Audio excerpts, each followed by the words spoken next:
Where does this, when you look at all the guys that you guys were missing, where does this rank in terms of gut check? Yeah, great team win. You start with Luka and the group, just understanding we lose Derek Jones there. And then, I thought Exum again. We talked about him earlier. He was great. I thought Curry and that starting group was great. I thought Hardy coming off the bench was great. Omax, and I thought Smooth. I thought Moore's keep was really, really good for us on both ends. And so, great team win. It's, to get 43s up with that group, pretty impressive. But when you talk about MVPs or one of the best players in the world, Luka, can do that with anybody, and he displayed that this evening.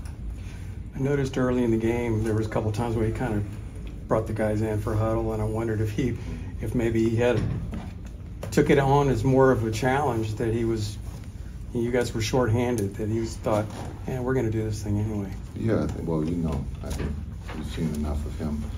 He believes anytime he takes the floor, he has a chance to win. And his leadership of always getting that group together to make sure everybody's on the same page. And he's done that against the Thunder. He's done it all year for us. And that just shows his leadership, his maturity. He's growing. And again, on the road against a talented team, we found a way to win. But it starts with Luka, and he set the tone. How helpful was it to have multiple guard threats that can attack off the dribble with Kyrie out, with whether it's Jaden, Seth, or Dante, to be able to take pressure off of Luka without Kyrie? Yeah, I think anytime with the double teams, being able to with Exum, his basketball IQ and his decision making and playmaking, it's great to have that option when Kai's out. But I thought Hardy did a great job in that slot of being the playmaker, being able to, if the ball touches the paint, he was finding all the right guys tonight and also looking, for his shot. So I thought he was great in that position. And Seth, being the shooter that he is, it just helps when you have someone like those type of guys in that situation when we're being double teamed. We've seen enough double teams, and so guys know what they have to do, and it just comes down to making shots. I thought Omax made a big three for us in that stretch. Because the game was, I think, 13 and went back up to 16. But again, everyone who played tonight, deserves credit. They shorthanded, next man up mentality, and they displayed, what they've been patient for, and that's getting time, consistent time, and they got it tonight. And as you know, we got another one tomorrow. I was going to ask you about Omax. What does it say about him that he didn't get a lot of playing time? Like you said, at that particular time, that was a big three-pointer that he hit. Yeah, I think just his patience, his work ethic we've talked about. He continues to keep working hard. There's quite a few guys in front of him, but I thought, again, with the injuries that we've had, and then losing Jones, Derek, it definitely gave him the opportunity to play tonight.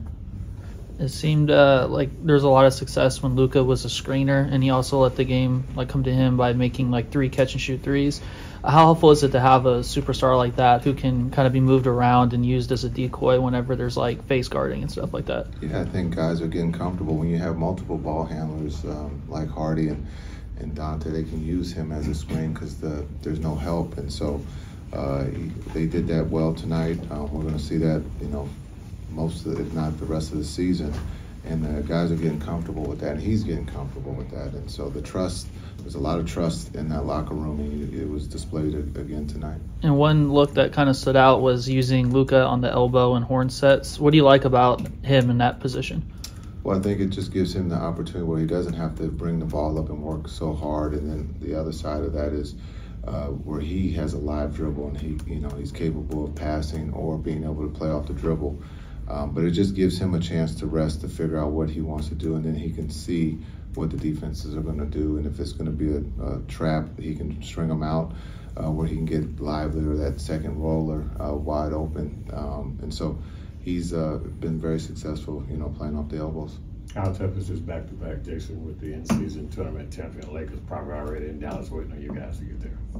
That's just it's the schedule. You got to play them. It's the Lakers won the tournament. They had a heck of a run, and this is a good test for us. No matter who's playing, For us, this is a good test to protect home. Derek set another career high in rebounds with 17. What did you see from him overall tonight? Oh, you got to ask him. I just asked him to get 15. He got 16. But no, I didn't challenge him. I just asked him. I needed 15 plus rebounds from him, and he went and got them. And so now we're gonna hold him accountable for being able to do that for us on a consistent basis. You can see he's getting used to it. He was big for us on the glass, not giving up second shots tonight. That's against a team like Memphis. You give them second opportunities, they're going to hurt you. So for us and for D-Live to be able to clean up the glass for us tonight was huge. Thank you, Coach.